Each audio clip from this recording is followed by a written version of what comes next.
হ্যাঁ জি ভালো আছেন? হ্যাঁ আছি, ভালো আছি আলহামদুলিল্লাহ। তুমি কেমন আছো? জি মামা ভালো আলহামদুলিল্লাহ। যে রমজান মাস আইসে থেকে এই কয়েকদিন খাবার দিলেন, এখন আর দেন না মামা। আসলে রমজান মাস আসার পরের থেকে খাবার দেই নাই। এই কয়দিন আমরা খুব ব্যস্ত ছিলাম, কথা বুঝতে পারছো? আমরা খুব ব্যস্ত ছিলাম, এই ব্যস্ত থাকার কারণে তোমাদেরকে আমরা খাবার দিতে পারিনি। তো এটার জন্য আমরা দুঃখিত, এটার জন্য আমরা দুঃখিত। যাই হোক, আমরা তো তোমাদেরকে সবসময় খাবার দেই, তোমাদেরকে আমরা সবসময় খাবার দেই, তোমরা খাবার পাও। তা প্রিয় বন্ধুরা, এই যে দেখেন, এরা খুবই অসহায়।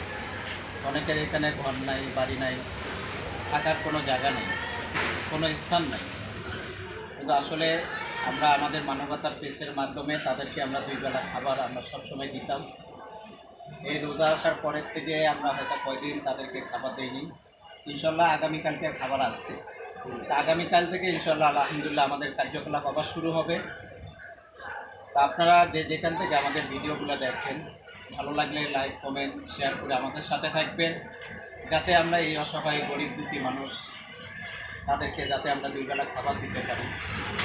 এই 2 বেলা খাবারের মাধ্যমে আল্লাহ তাআলা হয়তো আমাদেরকে দুনিয়া আখিরাতে তিনি আমাদেরকে দিবেন। তো এখন তুমি বন্ধুদের উদ্দেশ্যে কিছু বলো। জি আমি এইদিকেই বলবো যে গরিব যারা আছে, যারা অসহায় আছে, যারা বৃদ্ধ মানুষ আছে, যারা পঙ্গু আছে, তাদেরকে যেন ভাই বন্ধুরা এবং যারা আমাদের ভিডিওগুলো দেখবেন সবাই যাতে খাবারের ব্যবস্থা করে দেন, এটাই আমার অনুরোধ, এটাই আমার শেষ। তো প্রিয় বন্ধুরা, সে বলল যে আপনারা যদি কোনো সহৃদয়মান ব্যক্তি যদি থাকেন, এই অসহায় এই যে গরিব দুঃখী এই যে মানুষগুলা, আমরা 2 জন দাঁড়িয়ে এখানে কথা বলছি, এখানে কত মানুষ এখনও তারা শুয়ে বসে আছে। তারা কিন্তু সবাই আমাকে দেখার পরে বলল যে মামা, রমজানের আগে তো আপনি আমাদেরকে সুন্দর খাবার দিতেন, কিন্তু রমজান আসার পরে আপনি খাবার বন্ধ করে দিলেন। তো যাই হোক, আমরা রমজানে প্রথম শুরুতে আমরা কয়েকদিন খাবার বন্ধ রাখছিলাম। তা আগামীকাল থেকে ইনশাল্লাহ আমাদের খাবার ইনশাল্লাহ শুরু হবে। তা আমরা আবার অবশ্যই খাবার দেব।